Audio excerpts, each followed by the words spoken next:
अब कोरोना महामारी की फिक्र की ओर बढ़ते हैं, जिसका 2 साल का अतीत आज भी डरा रहा है और भविष्य भी खतरनाक नजर आ रहा है।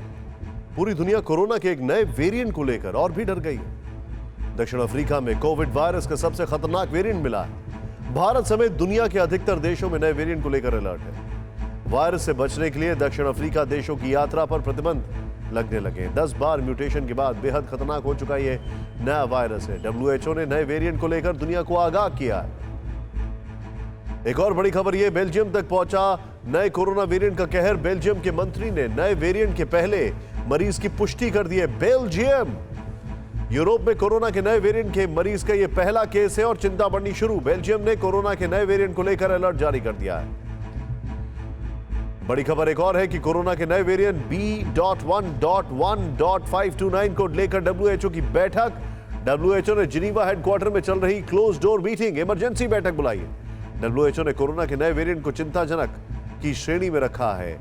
नए वेरिएंट के खतरे को समझने में WHO को कुछ हफ्ते लगेंगे, जो कि अपने आप में एक और चिंताजनक बात है। कोरोना का नया वेरिएंट कितना खतरनाक होगा, इसका अंदाजा भी नहीं। इस वायरस के खतरे को समझने में अभी हफ्तों का वक्त लगेगा, लेकिन शुरुआती जांच में जो पता चला है वो बता रहा है कि खतरा बहुत ज्यादा होगा। इस पर वैक्सीन भी कम कारगर होगी, लेकिन भारत के लिए सबसे बड़ा सवाल बच्चों की सुरक्षा को है।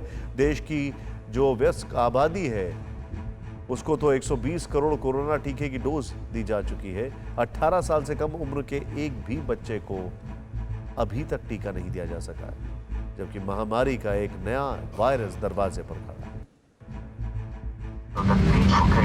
The Johannesburg flight and also our Cape Town flight cannot enter the Netherlands. ये नीदरलैंड की राजधानी एम्स्टर्डम के एयरपोर्ट पर उतरे एक विमान के अंदर की तस्वीर है, जिसमें दक्षिण अफ्रीका से यात्री सवार हुए थे, लेकिन नीदरलैंड में लैंड करने के बाद फ्लाइट से नीचे उतरने तक की इजाजत नहीं मिली। और इजाजत क्यों नहीं मिली, इस सवाल का जवाब होश उड़ाने वाला है,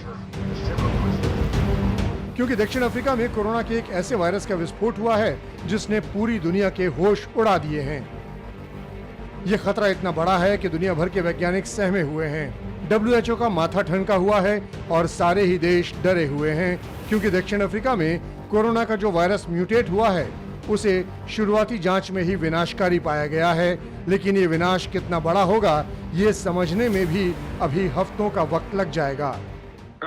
शुरुआती जांच में पता चला है कि कोरोना वायरस के इस वेरिएंट में कई बार म्यूटेशन हुआ है, जिसकी आगे भी जांच करनी पड़ेगी। हमें ये समझने में अभी कुछ हफ्ते का वक्त लगेगा कि इस वेरिएंट का क्या असर होगा। रिसर्चर अभी आगे भी शोध कर रहे हैं ताकि इस वायरस के खतरे को समझ सकें। दक्षिण अफ्रीका में म्यूटेट हुए कोरोना वायरस का पूरा असर क्या होगा ये समझने में अभी वक्त लगेगा, लेकिन शुरुआती जांच में ये साफ हो चुका है कि शर्तिया तौर पर ये म्यूटेशन विनाशकारी साबित होगा। अभी तक कोरोना के अल्फा और डेल्टा वेरिएंट को सबसे खतरनाक बताया जाता रहा। अब इससे भी ज्यादा खतरनाक वायरस दक्षिण अफ्रीका में म्यूटेट हुआ है, लेकिन कोरोना का ये नया वेरिएंट इतनी बार म्यूटेट हो चुका है कि इसे लेकर वैज्ञानिकों के हाथ पैर फूल गए हैं। कोई इसे खौफनाक बता रहा है तो कोई कोरोना के म्यूटेशन का सबसे विभत्स रूप। अब नया वायरस कितनी तेजी से फैलेगा, दुनिया के किन किन देशों को चपेट में लेगा, ये कोई नहीं जानता, लेकिन हर देश अब एहतियात बरतने लगा है और भारत की भी इस पर पैनी नजर है। It has come and this is supposed to be more infective. This is supposed to be more transmissible. It is supposed to be, it like neutralization with antibodies will be less. माना जा रहा है कि दक्षिण अफ्रीकी प्रांतों में इसका संक्रमण पाया गया है, लेकिन ये अफ्रीका से आगे फैल चुका है, जिसको ट्रेस करना मुश्किल है। लेकिन दक्षिण अफ्रीका ने इसी खतरे से दुनिया को आगाह किया है। Centre for epidemic response and innovation in south Africa के डायरेक्टर ने बताया है कि कोविड के अब तक के वेरिएंट से ये बहुत ही अलग है। अब तक दुनिया में वायरस के 50 म्यूटेशंस हो चुके हैं, जिनमें से सबसे ज्यादा खतरनाक पाया गया है डेल्टा वेरिएंट। लेकिन खतरा इसी से समझा जा सकता है कि डेल्टा में सिर्फ 2 म्यूटेशन हुए थे, जिसने पूरी दुनिया को चपेट में ले लिया, जबकि इस नए वेरिएंट ने 10 म्यूटेशन किए हैं। और इससे अंदाजा लगाया जा सकता है कि वायरस का नया वेरिएंट कितना खतरनाक साबित हो सकता है। हमारी इम्यूनिटी को धोखा देने की प्रवृत्ति इस वायरस में ज्यादा हो सकती है। की फैक्टर ये हमेशा रहेगा कि ये वायरस भी सांस की वातावरण से फैलेगा, सांस की नली के थ्रू फैलेगा, तो हमें कोविड अप्रोप्रिएट बिहेवियर रखने की जरूरत है। कुल मिलाकर अगर बात करें तो कोरोना वायरस के न्यू वेरिएंट के कहां पर कितने केस हैं ये देखते हैं। दक्षिण अफ्रीका 77 केस, 990 संभवित, और ये डबलिंग बहुत तेज होती है, याद रखिएगा, क्योंकि ये वैक्सीन को एस्केप करता है। बोत्सवाना 4 केस की पुष्टि है, संभवित एक भी नहीं है। हांगकांग 2 केस कंफर्म हो चुके हैं, हांगकांग तक पहुंच चुका है। इजराइल में भी एक है जहां पे वैक्सीन सबसे तेजी से हुआ है, और 2 संभावित केस है। बेल्जियम में 1 कंफर्म केस है, 1 संभावित केस है, यानी कुल 85 केस में पुष्टि हो चुकी है और 993 संभावित केस हैं। एक बहुत बड़ा खतरा है। दुनिया हैरान है कि अब तक अगर डबल म्यूटेशन ने इतनी तबाही मचाई है तो 10 बार म्यूटेट कर चुका वायरस कितना खतरनाक होगा, इसलिए पूरी दुनिया में हड़कंप है। ब्रिटेन ने 6 देशों की फ्लाइट पर पाबंदी लगा दी है जहां पर नया वेरिएंट पाया गया है। इजराइल ने 7 अफ्रीकी देशों की यात्रा पर प्रतिबंध लगा दिया है।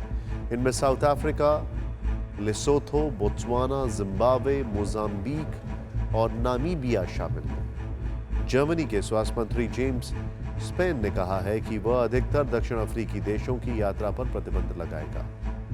इटली ने अधिकतम सावधानी बरतते हुए कहा कि वह देश में उन लोगों के प्रवेश पर प्रतिबंध लगाएगा जिन्होंने दक्षिण अफ्रीकी देशों की यात्रा की है। भारत ने अभी यात्रा पर कोई प्रतिबंध नहीं लगाया है, लेकिन बोत्सवाना, दक्षिण अफ्रीका, हांगकांग के लोगों की यात्राओं को लेकर अतिरिक्त सावधानी बरतने को कहा है। दरअसल हांगकांग में दक्षिण अफ्रीका से आए 2 यात्रियों में नए वेरिएंट के कंफर्म केस पाए गए हैं। इसके बाद से ही उनके संपर्क में आने वाले की तलाश तेज कर दी गई है, और भारत में केंद्रीय स्वास्थ्य सचिव राजेश भूषण ने सभी राज्यों और केंद्र शासित प्रदेशों को प्रभावित राज्यों से आ रहे यात्रियों की कड़ी जांच करने का निर्देश दिया है। परवाह देश की, सोमवार से शुक्रवार रात 10 बजे TV9 भारतवर्ष पर। देश बनता है अपने नागरिकों से, ऐसे नागरिक जो अधिकार के साथ कर्तव्य पर भी ध्यान दें, जो सच्चाई का आदर करें लेकिन असत्य से लड़ना भी सीखें, जो सिर्फ जानकार न बने बल्कि जागरूक भी रहें। इस काम में TV9 डिजिटल है आपका मददगार लगातार, ताकि आप भीड़ का हिस्सा न बने बल्कि राह दिखाएं भीड़ को। देखते रहिए TV9 डिजिटल।